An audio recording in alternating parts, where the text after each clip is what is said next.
Salam dostlar, bu təzə videoda xoş gördüm sizi. Bu videoda men Google'ın təzə bir servisini tanıştıracaq. Təzə deyib ütköşük bir təzə də deyil, yani sonki 15 yıllıqda bu tanıp başladı. Bu servisi dünya boyunca kampanyalar, adamlar, ondan YouTube'un adamları, YouTube'a video koyan adamlar hem kim ginden ulanıyor. Bu servisin adı Google Trends. Neştari görüşümüz yalı. Google Trends. Bunun sayti, ofisyal saytını aşağıda описание'de koyuyorum. Berde görüşümüz yalı. Google Trends. Yok orada neştaydı. trends.google.com. Şuna gireniz ve şu sahipa geliyor. Bu sayt neymi? Ben kısaca aydamda bu saytta biz узнаете, что ищут пользователи со всего света diye. Dünya boyunca adamlar Google'da neymi gözlüyor? Şunu görkediyor bu. Gözünüze getirin, nehili ütköşük adamların fikirlerini şu saytın kömöğü bilen öğrenip biliriz.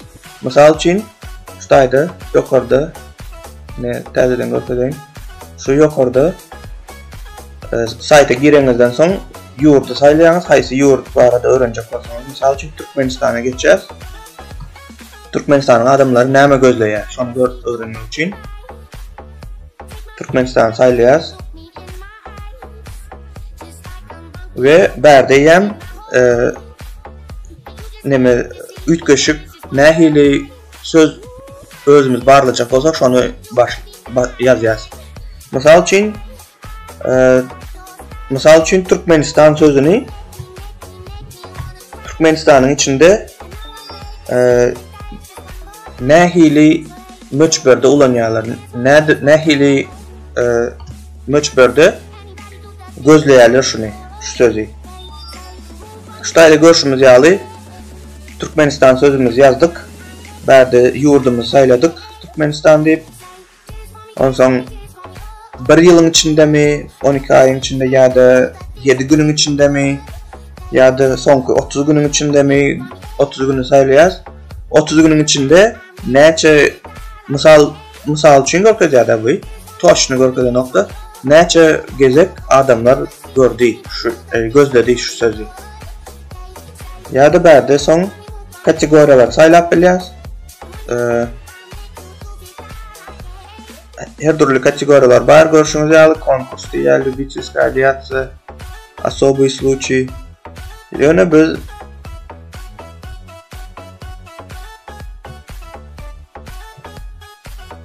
все kategoriyi basacağız. Ve berde de Google'a girenizde siz aşağı yukarısında görkezyandır.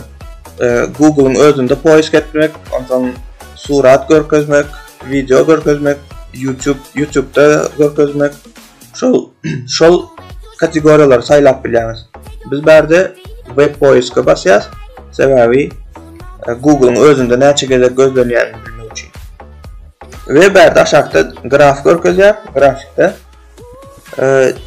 Ben 30 günün içinde sayladım için İyul'un 23'ünden ta Ağustos'un şu gün içenli 21. Ağustos şu gün 20'sinde içenli görkezler. 19'unda 20'sinde 58 adam görkezdi diyem aldı. Ne berde son kartıda görkezler. Haysi velayette ken ulanıttırlar şu sözü. Ken gözleptirler. Misal için Daşovuz'da 100 görkezende ol meşhur, gat meşhur diye. Ol adam sanı del. Bu 100 demek 100% meşhurluk Daşovuz'dan. Ondan biraz pesrek ahalda gözleniptir. Ondan Marı'da ondan pesrek 59 ondan Levap velayetinde ve Balkanım 47. görkezýär. Şeýle berde spesik görnüşinde görkezýär. Onsoň şol Türkmenistan diýip ýazan adamlardan ýa-da şoňa meňzeşrek gözlegler bar berdi. Türkmenistan, strana Centralnej Azии, virus, aviakompaniýa, Türkmenski avialinии, şular ýaly temalar gözleýärler. Ine 100% şu Türkmenistanyň ýurdy barada basýarlar. Belki Wikipedia bolar, ýa maglumat bolar. Onsoň koronavirus Türkmenistan diýip ýazýarlar. Türkmenistan Airlines köp gözläpdirler, onsoň Türkmen portal saytyny gözläpdirler. Şol bagly bolan nemeler da bu. Onsoň indi berde diňe bir sany söz däldi, 2-3 sany, 5 sany sözün gözläp biles. Misal üçin Türkmenistan bilen Türkiye sözüni deňeşdirip bilemiz. Şol iki söz nähili meşhur Türkmenistanyň içinde gözlendi. Misal üçin Türkmenistan sözü gök bilen görkezýär, berde de Türkiye sözem gazyl bilen görkezýär. Şonuň üçin berde grafikde de gök bolup görkezýäni Türkmenistan, gazyl bolup görkezýäni Türkiye. Şuýda görüşüňiz ýaly Türkmenistany 40 gezek gören bolsalar, Türkiýany 21 gezek görüpdirler.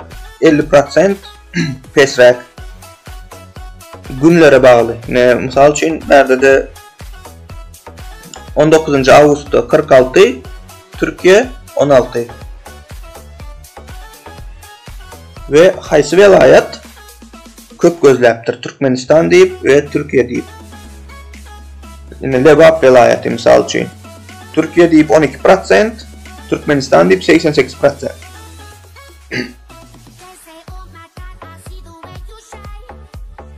Ahal welaýaty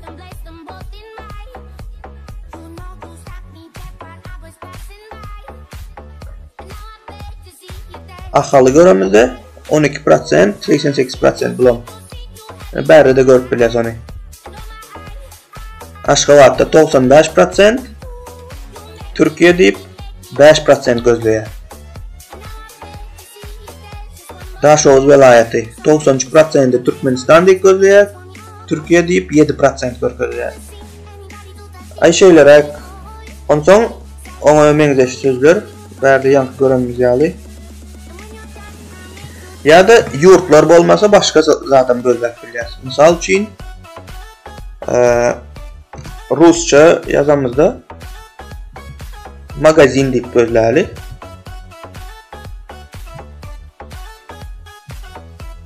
Magazin sözüni nähili meşhurlukda gözleýärler. Magazin bilen misal üçin biz biznesimizi magazin ya da magazin biznesimizi östürjek bolýar. Şoňa görä de websaytymyza her türlü şeýle kän ulanylýan sözleri goýup, şul adamlary özümize çekip bilýär öz saytymyza. Magazin adejda diýip göreli.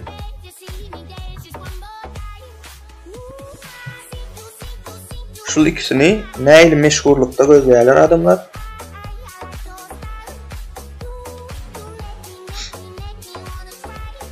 Misal üçin Balkanda magazin diýip 42%, adejda diýip 58% gözleýär adamlar. Aşgabatda 36% magazin diýär, 64% adejda diýip gözleýär. Ýagny bu ikisi aýratyn sözler, şo sözleri nähili meşhurlukda gözleýändiklerini şuýdan şu saytyň kömegi bilen görüp bilýär. Ýene de bir üçüncüýini hem goşup bilýär. Misal üçin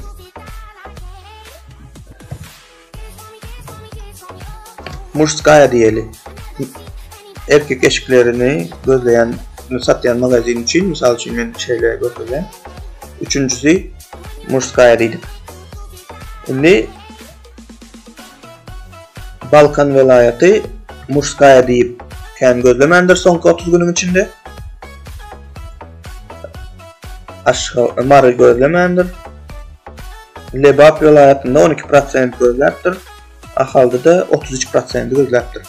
Ýöne magazin diýip kän gözlemendirler. Yine yakınlatıp görkezemde. Murskaya Adezhda deyip 33%, Adezhda deyip 67%, magazin deyip 0% görkezem. Yani ütköşk sözleri şuayda özünüz barlap, tecrübe edip görüp bilirsiniz. Diňe Türkmenistan'da elberde haýsy bir döwletde özüňiziň biznesiniňizi, ýagny şol döwletden adamny özüňize çekmek üçin arkaýyn şu websaýty ulanyp bilersiniz. Mysal üçin Turkiýa diýip gözläp göreli. Turkiýada magazin diýip diňe rusça bilýän adamlar gözläýär we Türkmenler hem şoň arasynda gözleýän.